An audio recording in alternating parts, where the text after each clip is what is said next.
Here. I don't know why people always say that. Okay, so we're live now, and nobody's on right now. So if you want to try to send it to your page, I'm gonna send it to mine. Okay. Yeah, I see it. Live video. I don't know why people always say that. Okay, so we're live now, and nobody's on right now. So if you want to try to what is that? send it to mine. Okay. Yeah, I see it. Let me see. It's a little delay. Okay, I see two people. Why people always say that? Okay, so we're live now, and nobody's on right now. So what is that? I've turned this sound on this down. Yeah. Good afternoon, everyone. My name is Dr. Ifetayo Ojelade. I see several people here. If you are here for continuing education, do me a favor and then go ahead and just put your name in the chat. That way that we know that you are here. Also, just a reminder, if you are here for continuing education, I would ask that to make sure that you respond and ask questions and just engage our good morning. Is it Safali? I hope I'm saying that right, because I like people say my name right. Safali. I'm hoping I'm saying it right. Good morning. And so just make sure that you respond, share your energy with our speaker today so that we know that you are here throughout. At the very end of this session, you will get an email that will be from Beza. In that email, it will give you instructions for filling out a quiz, just a brief quiz, and then the evaluation, and you will be emailed your continuing education certificate. I am trying to do two things at once, and it is not working. I am trying to share this on my page, but maybe it's not time for me to share this on my page. Shefali. Shefali. How would you say that, Baba? Can you see the comments? Shefali on the right. Click on comments. I think it's Shefali. Oh, okay. It's Shefali, I think. Shefali. Shefali. Okay, Shefali. Did I say it right? Tell me yes. The question is what language does that come from, I wonder? Prakash, is that the last name? Prakash. You got it good. Okay, excellent. What language is that? What language is it? Shefali. I think it's Shai. Oh, Shefali. Shefali. Okay. Okay, I was pronouncing the I. I was pronouncing it like it would be in some African languages. But the Prakash, I would think that would be Indian. Yeah, Indian. Okay. That's what I would think. Okay, excellent. That's what I thought, but I wasn't for sure. Okay, so Baba. Okay, so we're gonna play this game. I call it all kinds of different things depending on who's coming, but we're gonna call it Black Love today. It's real easy, and it just allows people to know that we're normal folks. Okay. Okay. So here are the rules. I am going to give you a category. You're going to name 5 things in that category within 10 seconds. So I got my stopwatch ready, and in naming those things, you can't use any filler words. So no ums, uhs, ahs, no fillers. That'll be the hardest part for me. I know. So you just have to just like say the word. Okay. So you ready? I'm going to try. The category, I think this will be an easy one for you. Freedom fighters. Name 5 freedom fighters. Go. Malcolm X, Marcus Garvey, Harriet Tubman, Ida B. Wells, Chokwe Lumumba. You did that. 6 seconds. I think that's the quickest anybody's ever done. I could have kept on going. Okay. All right. So since you can keep going, let's do it a different way. Okay. So same category. You got to name 5 women. You cannot use the women that you already said. Queen Mother Moore, Aminata Umoja, Rosa Parks, Mabel Williams. Freezing. I said Asada Shakur, Nahanda Biyadun. Fulani Suni Ali, Afeni Shakur. I'm gonna name some more. I froze. I froze like T'Challa when he saw old girl. I forgot her name. You did excellent, Baba. So let's jump in. Resistance. In any free society, we should have the right to resist oppression, right? And in like most things in this particular society, though, there's two different worlds. There's one where European descendants are seen as having the right to resist. So if we look back at the tyranny of King George and the American Revolution, the thought was push back. Mm-hmm. Even if we look at the Civil War and the so-called idea of states' rights, push back. And if we believe the lie of a stolen election, then the Capitol insurrectionists go up to the Capitol last month and push back. The irony of that is, though, we got these two different societies. So these same people that were pushing back are the same people that seek, not just sought, that seek to deny the rights of First Nations people, people of African ancestry, our Asian brothers and sisters, essentially anybody that is non-white and that pushes against white supremacy. So if you look at the so-called American experiment, then we've got like these two things that are happening. One, where we can see that the conclusion is that white people have the right to resist. They have the right to push back. So whether that be using protests through the media, through legal means, or even violence and having the right to kill, white people have the right to resist. Everybody else, the thought is that we should be silent. So when Breonna Taylor is murdered in her bed, laying there with her man, the thought is that we should be silent and not protest, because if we protest this state-sponsored violence, we risk going to jail.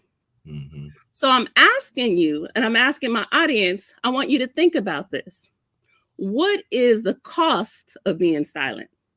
Mm-hmm. What is the cost, the psychological cost of oppression and doing nothing? Mm-hmm. And I want us to begin to think about this from an opposite direction. What's the psychological implication of standing up, of resisting oppression? So today I want us to have this conversation, and I don't want us to go down the rabbit hole of trauma and all the things that are wrong, because I think that is real easy. We can do that all the time. I want us to talk about the psychological importance of us resisting.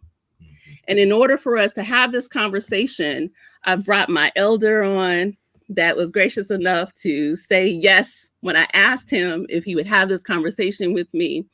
He is the author of We Will Shoot Back, The Armed Resistance in the Mississippi Freedom Movement.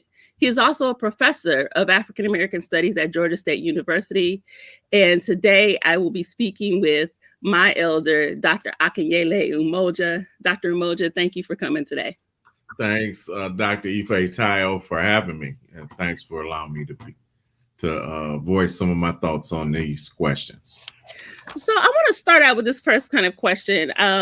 Resistance. If we talk about resistance, can you just talk a little bit about the different types of resistance that exist? Yeah, and I talk about in my book different forms of armed resistance, and it's broader when you think about what different types of resistance exists. Of course, most of us know, and this is African American History Month. We hear about passive resistance, nonviolent resistance. That was certainly an important part of the civil rights movement. You first had nonviolent resistance for Black folks in the 1940s in Chicago. The group Congress of Racial Equality had it. And then, of course, it was picked up by Dr. King articulating it, and then the sit-in movements and other movements, the freedom rides. So you have that nonviolent resistance. You have, I would say, intellectual resistance. That just people like yourself who are scholars, who are authors, who are artists in different ways, challenging ideas that are put out there for people to consume, and that influence people. So putting out ideas that challenge the dominant ideas. I just got through last night listening to a lecture from Molefi Asante, and of course, African-centered scholar like Molefi Asante is going to challenge the Eurocentric norms that a lot of people go by. There's armed resistance that I write about, and we will shoot back, that people utilizing force. And I kind of define armed resistance not just in terms of guns, but people use rocks, bottles, sticks. That's they use their fists or their feet. They've armed themselves to protect themselves. So people who utilize force, coercive force, but all resistance, I would say, or the most effective resistance is the resistance that doesn't allow for business to go on as usual. If no one's uncomfortable, if no one's had to change their life, then your resistance is really not, the oppressors will just ignore you, keep on moving, and things go on as usual. But another form of resistance I didn't mention, economic resistance, is when people refuse to purchase, they refuse to participate in the mainstream economy. And so you think about it. I know you mentioned elder, one of my elders that Manahochi Zano, he used to say the answer to this is none of this. So by us pulling ourselves out of the economy of the oppressors, it can have impact on them. And of course, business doesn't go on as usual. Manahochi, when he said that, though, he went beyond like our economic pulling ourselves out, but let's just pull ourselves out of their cultural traditions. Let's pull ourselves out. So when you think of example he used to give us is when you saw Gandhi. Gandhi, when he was in South Africa, if you saw the movie, he dressed like the average white professional. But then when he went back to India, he decided that he was only going to wear clothes that were made through Indian hands. Okay, so it just meant he was not going to dress like the average white guy no more, which is psychological, but it's also economic, because that would mean he's supporting Indian producers, right? Indian producers of clothes, manufacturers, whatever. Even if it was just that little cloth he was going to wear. He decided to wear that. And I remember Dr. John Henry Clark talking about how powerful that would have been if African-American civil rights folks would have resisted in that fashion. What could that have meant even in terms of our self-reliance and developing our own economies, right? And so we can resist on a variety of levels. Really, resistance is a lifestyle, can be a lifestyle. I mean, you could live your life deciding that I'm not going to comply with the oppression that's colonizing me, that's keeping me down, not only keeping me down as an individual, but keeping me down as a part of a community, a gender, or whatever. And so you can decide that you're not going to comply with that. And in every way you can, everywhere you're able to just challenge that and to live a liberated life. You talked about also legal resistance too. I remember that's part of what you were talking about in the book, that you were saying that there was a combination of armed resistance, but then also legal resistance, like challenging laws that were keeping people from being able to vote. Right. Well, sometimes they're interchangeable, right? In other words, I can engage myself in nonviolent resistance, which is challenging laws. I can utilize weapons to challenge the laws that exist. Challenging the laws and the policies is usually a key target for resistance, to challenge policies, to challenge the laws, and sometimes some practices are beyond the law.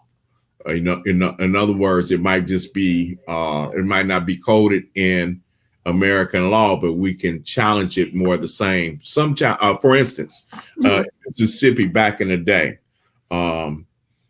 they would, one of the demands in some of the boycotts was we no longer want to be referred to as boy, adult people referred to as boy, girl, auntie. That's cultural change, right? And so we wanted a change in terms of how we're respected and what type of dignity we're accorded, even when it's not in the law. So again, resistance is on a variety of levels, right?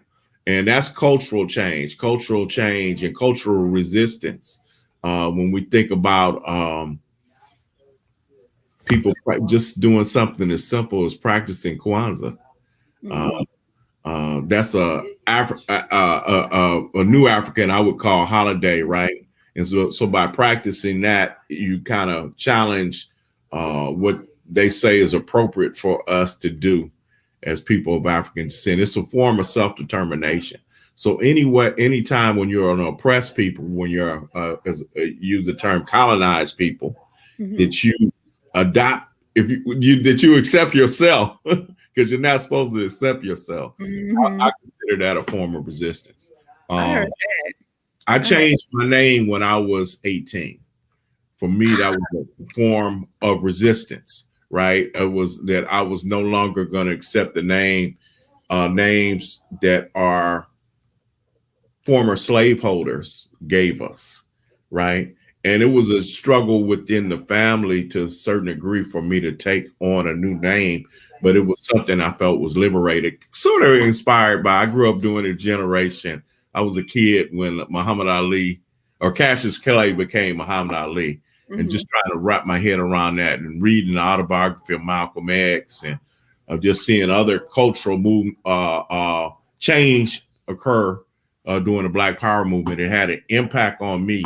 And so I feel that's a form of resistance also, just a cultural change and doing things that are more self-determining for our people. And one thing that you didn't necessarily talk about in this book, but I've read in an article that you've done before, is spiritual resistance. So the Haitian Revolution, and recognizing that, so part of it was armed resistance, but there was also a spiritual element in that. Can you talk a little bit about that piece? You one of the few people read that article. Remember, you was on my dissertation committee. So That's right. I keep on forgetting that. Oh, Lord. But yeah, spiritual resistance is important. You think about it. Our ancestors were denied the ability to practice in the open their own spiritual traditions. And so there's in some places that was easier to conceal than others. And there was some discontinuity where, say like in Cuba, Brazil, and other places, they were able to conceal African traditions within Catholicism. They had the space to do that. Many of our ancestors in the United States didn't have that space to do that. And I remember someone telling me they found on one of Andrew Jackson's plantations all these sacred objects that folks had buried. So it's difficult to carry things on from one generation to the next without, the sacred objects used to be able to openly pray and loss of language, all of those things that occurred. But I think our people tried in the ways they could. Let me give you an example. In doing my studies around African spirituality, I remember our common friend, Masiki Scales, told me about Black people in the Mississippi Delta when a storm was coming, taking an axe and going to, when the storm is coming, praying, and they believed the storm would split when that occurred. Then I read about it in a book by Albert Roberto called Slave Religion. Then I had a conversation with my mother sometime in the 90s. I think I was still in graduate school, and I was becoming more involved in African traditions. My mother told me the storm came through Georgia, and she wanted to call me from California to see if it affected us. Mm-hmm.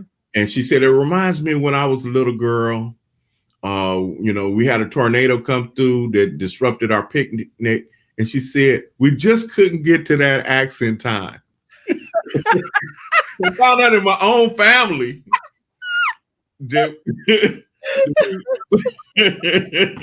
And so when I went back to LA, she put me on the phone with my aunt, her oldest sister, and she talked to me about that tradition in the family. And for those you don't know, and right behind me, you can see the picture of the thunder deity, Shango amongst the Yoruba people, Hevioso amongst the Fon people, every Fon people. That was done by Baba Manahochi. But I didn't know in my own family that we had that tradition and it had been passed down. Now, did they intellectually connect it to these African deities? No, but it was something, it was passed down from generation to generation. They didn't know why. And, so we resisted subconsciously. It wasn't anything they learned in school. It wasn't anything white people told them to do, but it was something that people were doing in our families, not just mine, but other families in the South during that time. So, and again, go back to really, I just wanted to tell that story, but get to your question. So yes, by embracing the traditions of our ancestors and even creating in a self-determining way spiritual practices that relate to us, relate to our heritage, relate to our ancestors, relate to us connecting with one another, I think is a way of us becoming more whole. I think you said in your introduction that you just didn't want to deal with the questions of trauma. Mm-hmm. And then I think the other part of that is things that make us more whole, to connect us as a community, are the type of resistance that affirms who we are. It's not necessarily trauma. It's difficult, in my opinion, it's difficult to get away from trauma because it's occurred. But then we got to emphasize what makes us more whole, what makes us more human, what makes us stronger. I think that's, if I'm hearing you correctly, that's the type of resistance we need that brings that empowers us, as opposed to just a reaction. But it's in a way, it's affirming myself. It's healing me. It's a healing paradigm, if you will. And it reminds me of, and I'm going to look it up in a second, Jason Young's book. It's something about resistance and spiritual. You know what book I'm talking about? He deals with Congo traditions. Yeah. Jason Young, he used to go to Morehouse. He's a Morehouse man. And he's taking these Congo traditions and showing them in the deep South, and how African people still maintain those traditions, even though they weren't necessarily connecting them to African spiritual traditions. And so when you're talking about that axe, I hadn't heard that one, but I'm like, yeah, I can see that, I can see those connections, and thinking about the importance of those connections, I think is significant. One of the things that I thought about, and I heard you say this in a lecture previously, you talked about growing up in Los Angeles like myself, and that when you heard about like the freedom movement, and you talked about, you heard about nonviolent resistance, you didn't realize that there was also an aspect of armed resistance. We never heard about anything about that. And then, I began to read and hear about Robert Williams, Robert F. Williams in North Carolina. And then I heard about the Deacons for Defense. The thing that kind of blows me away, that became the inspiration for the book We Will Shoot Back, is I didn't know about all these other people who weren't in the history book. And I didn't know it was really a part of our culture. I didn't create anything in doing that study. I just found out what we were doing, right? And shared that. And so, and I found out, I tell the story in the book of when I was like 20. Now, how old was I? In 76, I traveled to the South, so I would have been 22. And I went to a meeting here in Atlanta. I was a part of a student organization. We had a meeting in Atlanta, and then I met this woman who I should have named on my list, Dara Abubakari. Her birth name was Virginia Collins. Her family were Garveyites, and her son Walter was a draft resistor. And a friend of mine, common friend of mine, was their security person. And I asked him if I could ride with them from Atlanta back to New Orleans. And as we drove through Alabama, they started telling me these stories about Black people during the Birmingham struggle who buried weapons out in the country so they could go back and, they could keep an arsenal somewhere and they could use that to protect and defend themselves. And I was like, what? I never heard any story like that.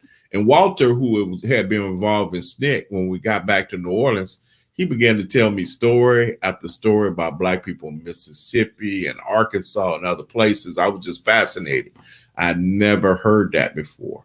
Then a little bit later, I actually met somebody. If you read, if you get the book, the last substantive chapter talks about in northern Mississippi, there was this group called the United League. And we had heard about them fighting for, trying to hold on to Black land. They had a series of boycotts in northern Mississippi and places like Tupelo and others. And then finally, and they were using armed self-defense against the Ku Klux Klan at that time because it was a resurgence of the Klan in the late 70s. And so we invited Skip Robinson to LA to speak during that time. And then I in turn went down to Mississippi, I believe it was in 79, to see what they were about. And man, the funny thing is he was named head of the Democratic Party in Marshall County, Mississippi, which was like 75% Black. This is going to be the first time the Black people counted votes. And so the Klan were out to try to intimidate people. Oh, kind of like today. Oh, but anyway, go ahead. Yeah, exactly. Voter suppression, same type of thing. Thank you. And so he was arrested that morning before the polls opened. Then when the polls closed, they let him out of jail. And there was a guy who was doing his security for him, and he asked the guy the brother told him, let me go home because I have to check on my children. And so Skip said, give me the gun. And if you've been to a Southern community, small Southern community, I should say, a small town, the county courthouse. So we were right near the county courthouse in the central square in the community. And the brother said, well, let's go somewhere more private. Let's go upstairs so I can give you the gun. Now Skip said, no, give me the gun right here. I want them to know I'm armed. So he gives him this .357 Magnum. And I didn't know at the time that Skip had these shootouts with the Klan, had backed the Klan down. They had actually captured and turned over to the police a young Klansman who had been shooting at him. And other leaders of the organization had defeated the Klan actually in gun battles. And so, just hearing those stories as I was coming up, it just kind of changed my perspective because, like I said, I never heard these stories or knew about the existence of these things on any massive level when I was seeing the images of Black people being water hosed and, beaten and things of that nature, which I do think is valiant resistance. I don't want to in any way spit on the people who engage in this nonviolent resistance. But on the other hand, for me as a young man of African descent, hearing these stories, besides the nonviolent resistance, what we see and hear about the struggle in the South is us being in fear, is us being intimidated, is us being traumatized, right? And so to see stories of Black people fighting back, man, that was, again, it made me more whole. It made me more confident. It made me feel more powerful as a person. And it made me realize too, in many of the stories communities had to, or people had to join together to protect themselves, defend themselves. And that similar to, I think one of the things that's important about the Rosa Parks story, but Montgomery bus boycott, is that Black people stuck together for a year. Mm-hmm. And so I talked to elders who, you know, I was a baby when that happened, but elders who were, you know, teenagers or whatever, just to hear that story, because they were told that we couldn't stick together. And to see that we held together for a year, you know. So when you hear these stories, or when I met the folks in northern Mississippi, and they said they held a boycott for a significant period of time, and they were able to shut down downtown. You know what I mean? They were able to shut down downtown. So the armed resistance is in the same light. When you hear of victories that Black people had in defending and protecting themselves, it gives us more confidence. It makes us feel more whole. It gives us more power as a people. And it gives us a strategy too, if we put these things together. I wonder, I don't know if if our colleague Dr. Kendra McCrae is on, because she probably could answer this question better than I'm about to ask you. I remember hearing about the Montgomery bus boycott. And so, yeah, I mean, you definitely hear the part and feel very proud that Black people stuck together for that entire year. But then I also heard that there were organized, and I don't know that this is true, but that there were organized groups of folks where people would try to go and use the buses, that there were people that'd be like, no, you're not doing that. Well, hold the line for people. In the boycotts I stated in Mississippi, there were enforcer squads. Okay. Talk about that. Yeah. There was something, you mentioned spiritual resistance earlier. There was something that they created called the spirit. And if you broke the boycott, it was going to be consequences and repercussions. And it happened in a variety of ways. And it was one of the reasons that boycotts were 100% successful. But the first happened in Natchez, that I know of, in the way I'm about to describe now, in Natchez, Mississippi. They had a boycott there in 1965. And then what would occur is, once they agreed to a boycott, and usually the agreement would happen at a mass meeting, where the community was there, and they would lay out the demands, and then they say, okay, well, we're not going to shut downtown. How many people are down with this? And usually by consensus, yeah, we're going to do this. And so after that, if you were caught shopping downtown,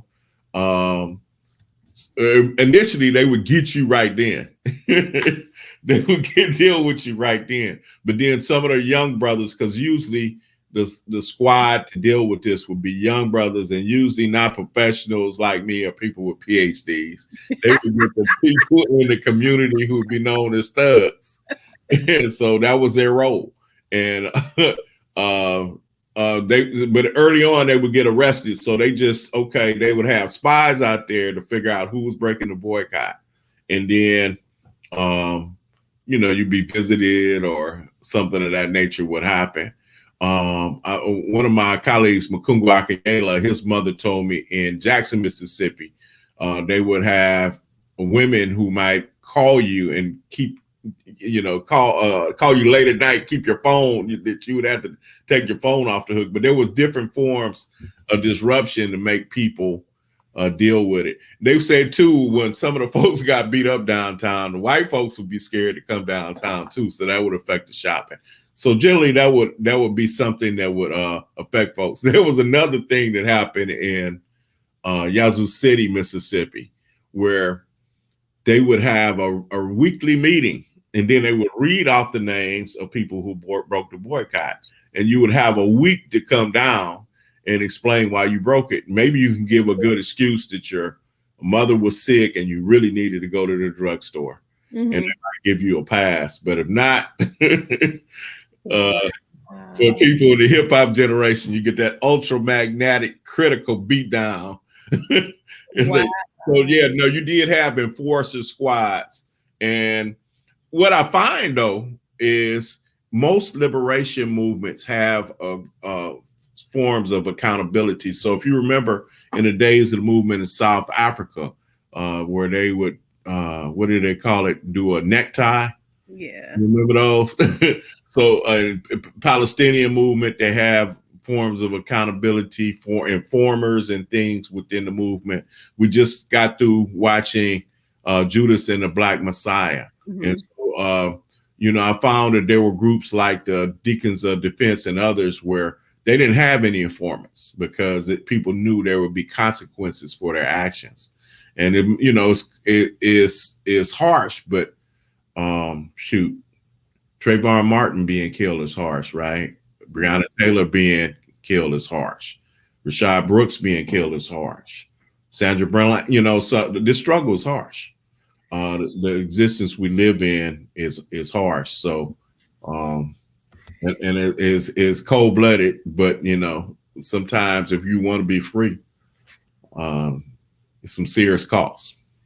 We are talking to my elder here, Dr. Akinyele Umoja, about the psychological importance of resistance. I see lots of conversation going on in the chat. If y'all have questions for Dr. Umoja, definitely put them in the chat, and we will try to get him to answer those questions today. You talked about not having that many informants, and that was one of the things that stood out to me about your book. And if you all have not read the book, then I would encourage you to read the book. I know it's on audiobook. I was listening to the audiobook. Yeah, it just got put on audiobook. We got to really promote that more for people who do that for them. I wanted you to read it though, but that's a whole other kind of story. I was like, I was looking for your voice on it.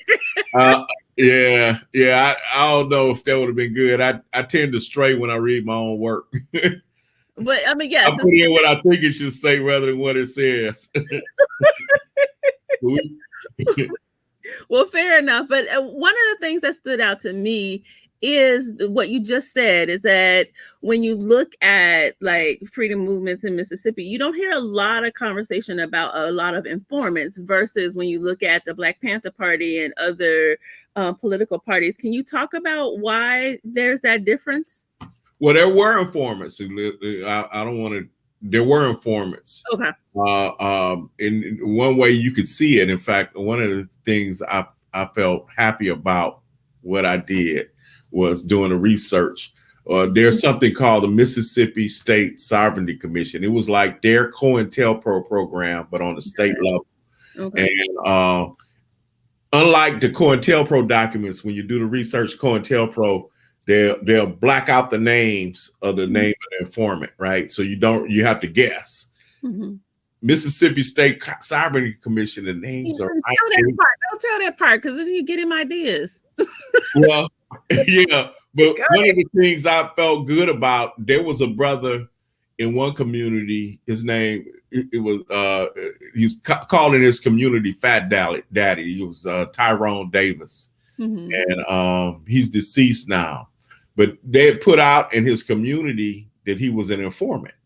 And I was able to find out who the real informant was. I shared that with him and other people from his community. And I was able, before he died, to kind of clear his name. But there were informants. But what I found in groups like the Deacons for Defense, they operated more or less like a secret society. Okay. And so they didn't have that many informants in the Deacons for Defense compared to the Panthers, you could just look at some organizations you have difficulty stopping informants from coming in. The Panthers, if you read Look for Me in the Whirlwind, which is republished now, Bilal Sunni Ali and Sekou Ndinga and others, Daruba Ben Wahad republished the book, but it's the story of the New York 21 and 21 Panthers who were incarcerated. And Afeni Shakur was one of them. When you read her story, when she becomes a Panther, it's kind of easy, open for her to join. She comes in, she gets responsibility. And so think of if you're an informant or agent like O'Neill in the William O'Neill in the Judas and the Black Messiah. It's easy to penetrate that and to start working for them. The Deacons of Defense was a different type of group. you couldn't just come in and join. They invited people to come in, right? And they only brought in people they knew for a while. It was folks who had relationships with each other. And so it was a different type of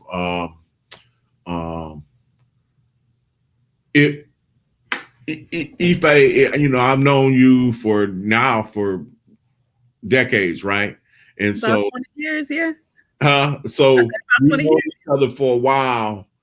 So I could say some things about you. I know your character, whatever. And on the other end of that, it's going to be harder for me to snitch on somebody I have a relationship with. The other piece of that is the deacons told you they would kill you if you inform. Yeah, they would kill you. And I was only told one incident of a deacon going to the government and divulging information. And in that case, he was encouraged by the group to go because somebody else in the group had gone to jail for something that he did. And it wasn't related to the movement. It was personal. Somebody was sleeping with his girlfriend. He killed a person in retaliation, but somebody else in the deacons went to jail for it. So they said, no, don't allow your brother to do time for something you did. It wasn't you fighting against the Ku Klux Klan. It was, a case of you retaliating around infidelity. So, that was the only case I found of. And if you look at their COINTELPRO documents, it doesn't, the informants they have aren't internal. There are people who are outside the deacons who are observing the deacons. Right. Yeah. So, but I think even when we look at this in O'Neill's situation, not only that, you have the, last week we got the news that this NYPD undercover agent. We knew that, but we always knew the NYPD and the FBI were involved in the assassination of Malcolm X. It wasn't the Nation of Islam alone. And even there wasn't said in that press conference, you got people who they knew were involved in the assassination who were members of the nation, but they never went to jail, even though they had the information. I heard the guy who actually had the shotgun may have been involved in several felonies and never went to prison, right? Yeah. So, what's up with that? Right. Why would they not want to arrest a black man, right? So, I mean, we've known that, but in this particular case, it kind of just confirms that there are people trying to infiltrate, and we have to analyze and look at that history and see how we can mitigate them bringing harm against our people, our families, our communities, our organizations, knowing that there are people out there like that. Then we have to look at what was successful. And like I said, the deacons operating this sort of as a secret society. I think bringing the relationship factor, I think, is important, but we also have to have means of accountability. So yeah, actually that was a good summation of what I was going to say, because that's what I was hearing, is that it's long-term relationships, it's community, it's having some type of secret society or some kind of bond that goes beyond just the typical bonds. I just thought of, my brother Watani had me purchase the book Less Pain that just came out on Malcolm X. I see Baba Zaid in the chat. He could probably put in the name of the book. But I was looking at that last night, and there was an agent, another New York City police agent who infiltrated Malcolm's organization, was also infiltrated the New York Panthers, New York 21. His name was Gene Roberts. And Les Payne mentioned in there that no one knew Gene Roberts' family. So, so why would you have, when you have a group and you don't know anything about the person, you don't know their family, don't know where they live, you don't know their mama, you don't know their grandmama. A lot of us, we have organizations that are very family oriented. We know your family, right? In fact, we encourage your family to get involved. So if you just got this lone wolf, sometimes that should be a red flag. Red flag, you know. If you got a lone wolf. So I would say that also, you know, it's important that we know people, you know, brothers and sisters. And that's one of the things, the challenges in this virtual platform too, that we don't know each other as well. You know, if you know, we can actually touch, feel, eat together, go to celebrations together, go to mourn our dead together. That presents an obstacle that we're gonna have to figure out. Baba, let's kind of dive in a little bit more. I want to move to Jackson, Mississippi. So I was gonna say the last time, the only time I've been to Jackson, Mississippi, I went last year for the first time and was able to go to Medgar Evers' house and stand there where he was. Wow. Yeah. And so your book is really interesting because it gives a different perspective about Medgar Evers. We know that he was a leader in the NAACP. And so, I mean, he was definitely vocal about nonviolence, but then you give another side. And so I'm wondering if you can talk a little bit about that. And the metaphor that you used, I love the metaphor that you used about what he was actually doing. So if you can talk about that a little. Yeah, because you know, I think we have in our cultural traditions, we have the, what do you call it? The model of the trickster. Model is not the word I'm seeking, but Medgar was that, I believe. Medgar was a person born in Mississippi, raised in Mississippi, went to Alcorn, A&M, the historically Black college, for those you don't know, was an athlete, was a veteran. He comes back from Korea, I believe, and he has to deal with racism down there, but white supremacy. He gets involved in a movement, and then he's coming up during a particular time that there's an anti-colonial struggle, in Kenya, the Mau Mau struggle. People call it the Mau Mau. It's Kikuyu Land and Freedom Army. And so he's inspired by that. And he thinks they need a Mau Mau in Mississippi. That's what he advocates. And then at a certain point, he joins the NAACP, and they think he's an enterprising organizer. And they ask him to be their representative in the state, which is big because, you know, NAACP is started in 1906. And it had a hard time getting a base in Mississippi. You know, they were always attacked and run out of town whenever people try to have an NAACP organization. But he was an effective organizer. But they asked him, look, you can't talk about that Mau Mau stuff no more. So he had to play the trickster. And particularly during the same time that he is elevating as a leader, nonviolence kind of picks up as a popular way to express that we're going to organize in the South. And so he's kind of silent about, at least in public, about the nonviolence piece. He never really speaks on it. At the same time, he's always carrying guns, guns in his car. And he begins to work with younger nonviolent activists. Some of them told me, some of the people I interviewed, that Medgar would say, y'all crazy. That stuff did not work down here. We got to protect ourselves. We got to defend ourselves. Some of the people who work with him in NAACP, I'm talking about his bosses, said he always believed in going at it in a mile way. Unfortunately, in his case, his assassination, I talked to a brother, his name was Sam Bailey, who was one of the people doing security for him. And Sam said that, unfortunately, the night that he was assassinated, he told his security detail to relax. I see it kind of common with Malcolm.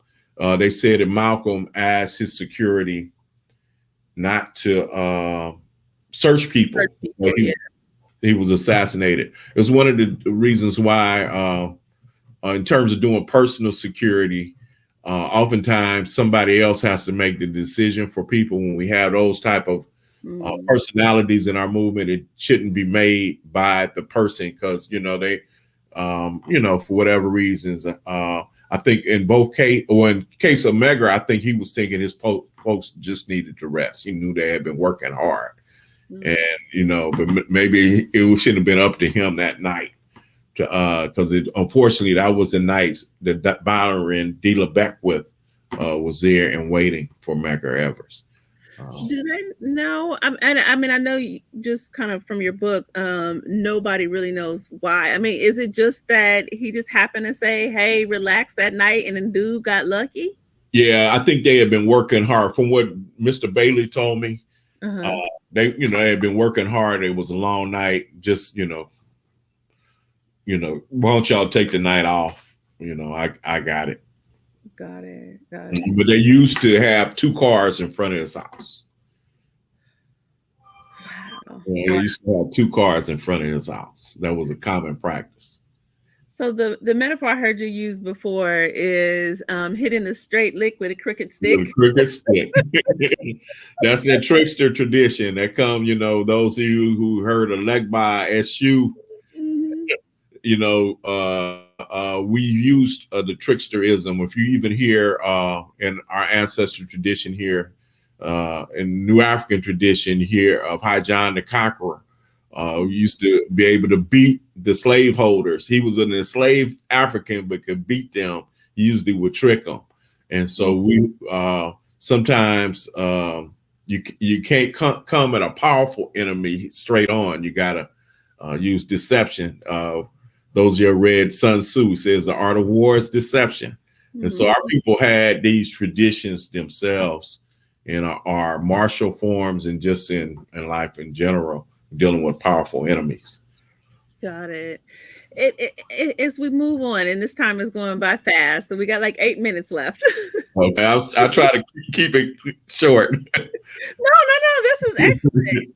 As we move forward, if we look forward to today and the things that are going on right now. So you talk in your book, you talk about all this violence and attempts at voter suppression. Same thing that's going on today. Yeah.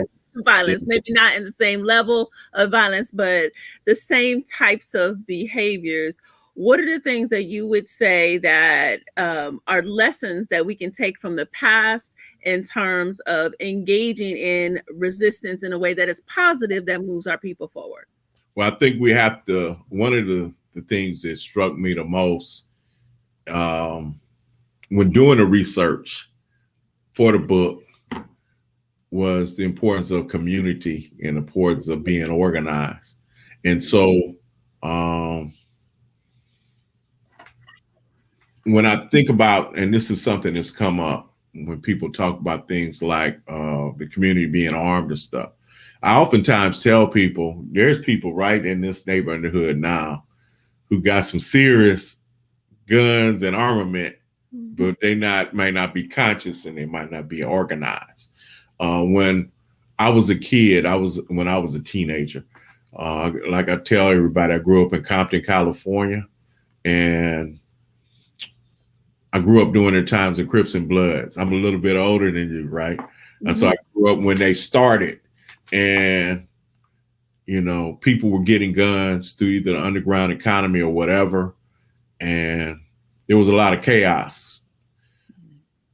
When I go into these communities and I interview people during the period of time they were engaged in the movement, they usually got weapons from their parents, not only for hunting, but for protection. Some of the elder women I interviewed talk about how their parents taught them how to use weapons to deal with white rapists.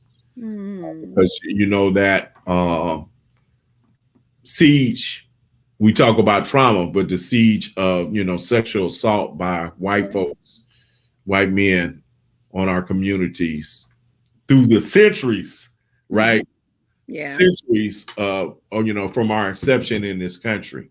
And so that was the way their parents saw it. But it was a rites of passage from one generation to the next. So that's a part of our families being connected, right? That's a part of our relationships being built in our households and in our communities. Protection during periods of times of crisis was a community affair. You would have people who will go out and protect the churches, the leaders in the community, the institutions in the community. And then sometimes husbands and wives would take turns sleeping if it was a period of time where you're expecting a hostile attack, right? The older children also would be involved in protection of century of the community or protection of a neighborhood. But it was community organization. If we don't even know our neighbors today, how can we do that? So part of the lesson to me is we got to really build our relationships, our networks. It's not just about having a gun, right? But it's what type of relationships do we have? Or do we even talk to our neighbors? Right. You know what I mean? And then the other lesson is, and I think this is for today. When I think about what happened in 2015 at Emmanuel AME Church. Yeah.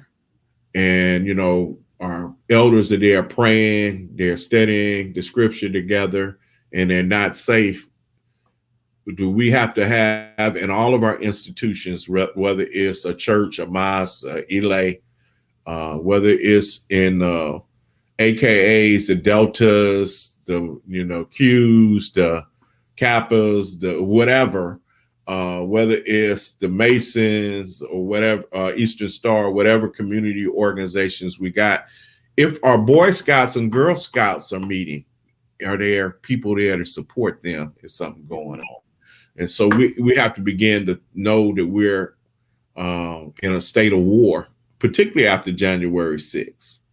I oftentimes think, and I heard this the first time I heard about the governor of Michigan, the folks there talking about kidnapping her and executing her after they kidnapped her, holding a kangaroo court and then executing her. The speaker who said that, Rosa Clemente, she said, so what do you think they would do to us? You know what I mean? What are they planning for? That's a white woman. If they're going to do that, exactly. What are they going to do to everybody else? Exactly. Yeah. And I'm sure her policies resonate with her more than they do with me.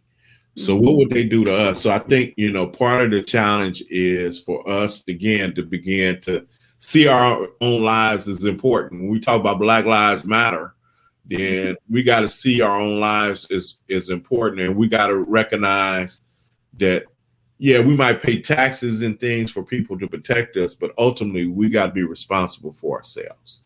Yeah. We can't in fact, a lot of law enforcement we've seen from January 6th is infiltrated by these people, right? And so, of course, we would hope that, our people inside of these institutions, law enforcement, would know that they're part of communities and got to look out. But when I thought about this question of resistance, you have to think about oppression, and repression doesn't just come through coercive repression on us. Some of it is what? Psychological, ideological. And so, it's easy to oppress somebody if you get us to believe and drink the Kool-Aid. Yeah. And so a lot of our people, no matter what profession we in, we drank the Kool-Aid, and we don't know the necessity of us watching each other's backs. And that we always have to be loyal to the community, and we can't exist out here by ourselves. And so that collectivism, I think, is important. And that's what I get when I see the resistance in Mississippi in the book, this captured in the book, We Will Shoot Back, is because people were watching each other's backs. They had a sense of community. They had a sense of family, all of those things. And so it's bigger than about guns. That's just one part of it. It's a catchy title to get your attention, but the real story is us being organized, us beginning to have each other's backs, us being more conscious about ourselves and the fact we need each other. And then and community. That's what I hear. Yeah, like beyond, like you said, the catchy title, what you're communicating is the psychological importance of community and having long-term relationships and family and being organized around protection and knowing, not asking for permission to protect ourselves, but knowing that we have the right to protect ourselves, which I think we have the right and responsibility. And responsibility. Right, and responsibility. When you mention family, you talk about, for me, protection is not just myself, it's my household, it's my neighbor, you know what I mean? It's a community. So you begin to think on a whole different level. For some reason, Siri trying to get in conversation too. But I'm not even gonna go there though. Well, Dr. Akinyele Umoja, this has been a powerful conversation. Thank you so much for showing up and having this conversation with me. Bye-bye. It was great, and I'm feeling bad because I didn't mention Ella Baker. I didn't mention Azalea Johnson. I didn't mention Rosa Parks. I didn't, it was a lot of names, so they are kicking me right now. So, Baba, you're going to have to agree to come back and we can do a whole one just on the women. We could just look at women another time. I think that's right. Powerful. So I know people are always pulling on your time. So one of these times when you have some time, we can have this conversation with women about the system. Sounds good. Lua Ferguson. So many people. So again, thank you for showing up and having this conversation with me. If you are here again for continuing education, you will get an email directly. Look in your spam. If it goes, just in case it goes to spam, it is going to be from Beza Fakata, and she will send you the information on how to get your continuing education certificate. If you are not here, thank you, Baba Zaid, for just being here and posting in the chat. You're putting all kinds of information. If you are just here, just hanging out with us, thank you so much. Do me a favor and like this video, share this video. If you are interested, it will be up for 24 hours. If you are interested in continuing to see the video or share it with other people, then you can definitely come back here to our Facebook page or on YouTube or on our Instagram too, and be able to access the video. We are here every single week on Fridays from 12 to 1. And I have a special one session that is coming up in 2 weeks. And Baba, I think you will appreciate this. Dr. Deidre Bodijo, who is the Oshun Shigeshi. She has been great enough to agree to come and talk to me because I've just been hunting her down like I'm a total groupie. I have not seen her in a while, and I have the book. That's one of my favorite books. Yeah, and this year marks the 25th anniversary. Pardon? It makes the 25th anniversary of her publishing that book. It's been man, that's a great book. Great book. And especially talking about the African feminine. Great book, and with Oshun being a paradigm for that. As a warrior, a diviner, woman of power. Yeah, so that's a great book. Great book. Yeah, so she will be here in a couple of weeks. But thank you, everyone, for coming out and hanging with us on this Friday. Take care. Take care. Free to the land.